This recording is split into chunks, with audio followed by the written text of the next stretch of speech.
ঘর থেকে পালিয়ে বিয়ে করা সঠিক না ভুল? ঘর থেকে পালিয়ে বিয়ে করার পথে কি কি বাধা আসতে পারে, কোন কোন বিষয়ে খেয়াল রাখতে হবে, পালিয়ে কিভাবে বিয়ে করব, সবই তুমি এই ভিডিওতে জানতে পারবে।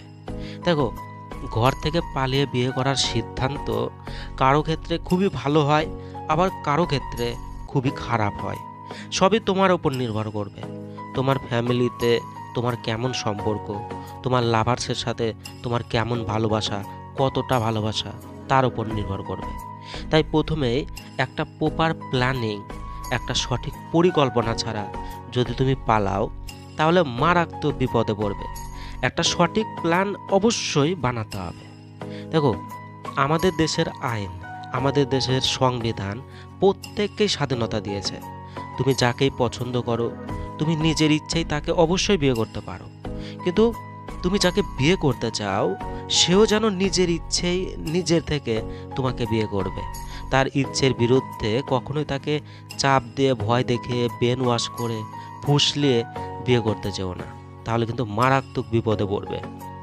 কোর্ট ম্যারেজ, কোর্ট ম্যারেজ করে ম্যারেজ সার্টিফিকেট অবশ্যই নাও। ম্যারেজ সার্টিফিকেট ছাড়া ভুল করেও তাকে নিয়ে অন্য কোথাও পালিয়ে যেও না, তাহলে তোমার বা তোমার পার্টনারের বাড়ি থেকে থানায় এফআইআর করে কিডন্যাপিং কেস করে দিলে তুমি এমন বিপদে পড়বে যার ভয়ানক পরিণাম তুমি সেই সময় দেখতে পাবে।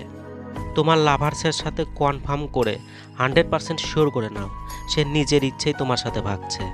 এছাড়াও তার এই সিদ্ধান্ত সবসময় যেন একই থাকে, পরবর্তীতে তার এই মত পাল্টে যেন না যায়।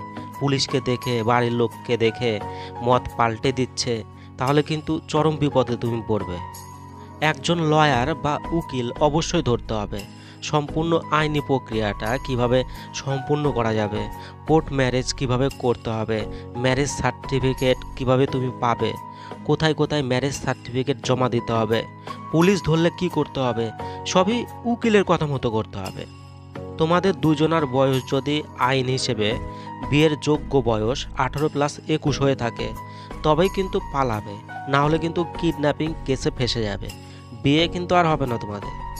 আর পালানোর সময় তোমাদের দুজনার যত ডকুমেন্ট আছে, ভোটার কার্ড, আধার, অ্যাডমিট কার্ড, বার্থ সার্টিফিকেট, সবই সব সময় সাথে রাখতে হবে।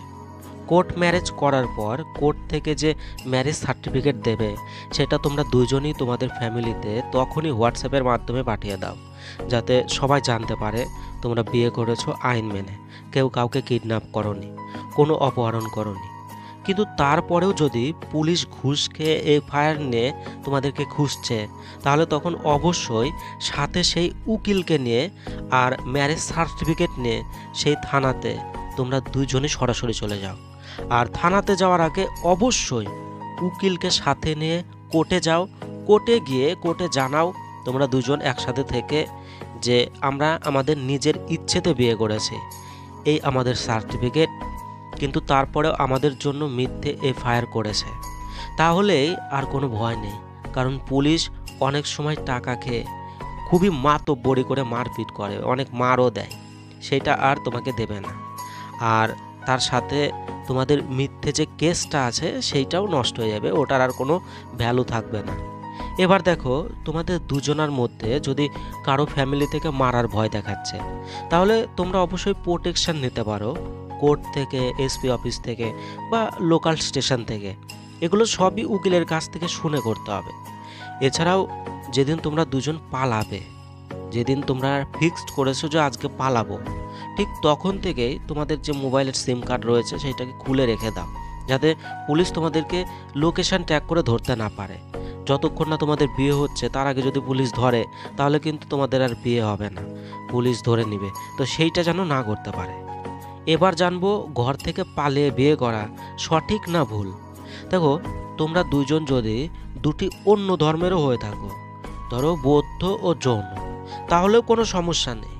আমাদের দেশের আইন তার স্বীকৃতি দিয়েছে, অবশ্যই বিয়ে করতে পারো। তার জন্য ধর্ম পরিবর্তন করার কোনো প্রয়োজন নেই। দুজনই নিজের নিজের ধর্মে থেকেই জীবন কাটাতে পারবে। কিন্তু একটা কথা মাথায় রেখো, যতই তোমাদের দুজনার ইচ্ছেতে বিয়ে হোক, যদি তোমরা অন্য অন্য ধর্মে বিয়ে করো, তাহলে বাবা মা সবচেয়ে বেশি চিরজীবন দুঃখী হবে।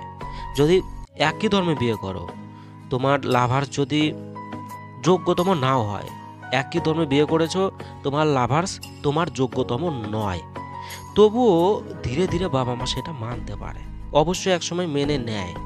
কিন্তু ভিন্ন ধর্মে যদি বিয়ে করো, তো সেটা কোনোদিনও বাবা মা মানতে পারে না।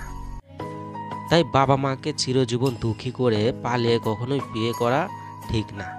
তাছাড়া একই ধর্মে অবশ্যই বিয়ে করাটা ঠিক, যদি তোমরা দুজন একে অপরকে ভালোবাসো, যদি তোমাদের দুজনার সত্যি ইচ্ছে থাকে, তাহলে অবশ্যই ঠিক, কোনো রকম ভুল নেই।